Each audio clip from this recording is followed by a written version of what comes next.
मैं डॉक्टर रीना चौधरी आज एक नई वीडियो के साथ। पहले तो आप सबको महाशिवरात्रि की बहुत बहुत शुभकामनाएँ। आज मैं एक फिर कंसेप्ट वाली वीडियो लेकर आई हूँ। यह है पढ़ाने की विधि। क्योंकि जब आप टीचिंग लाइन में आते हैं तो आपको भी पता है कि मेथड ऑफ टीचिंग, पढ़ाने की अनेक विधियाँ हैं।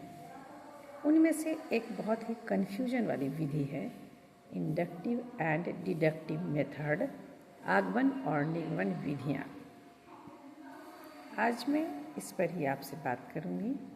आगमन विधि वो विधि है जिसमें हम पहले उदाहरण का प्रयोग करते हैं, फिर उसकी परिभाषा, निष्कर्ष या सामान्यीकरण, जिसको जनरलाइजेशन कहते हैं, या कोई नियम, उसका प्रयोग करते हैं। अगर व्याकरण पढ़ा रहे हैं संज्ञा, तो पहले संज्ञा की उदाहरण देंगे, फिर संज्ञा को आप परिभाषित करेंगे।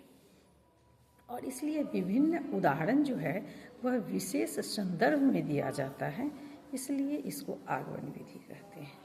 निगमन विधि है जिसमें पहले नियम, सामान्यीकरण या निष्कर्ष होगा और परिभाषा देकर फिर हम बच्चों को उदाहरण देते हैं, इसलिए यह सामान्य से विशेष की ओर चलती है। तो पुनः एक बार, आगमन विधि उदाहरण से निष्कर्ष की ओर या नियम की ओर, इसलिए इसको हम लोग विशेष से सामान्य की ओर चलने वाली विधि कहते हैं।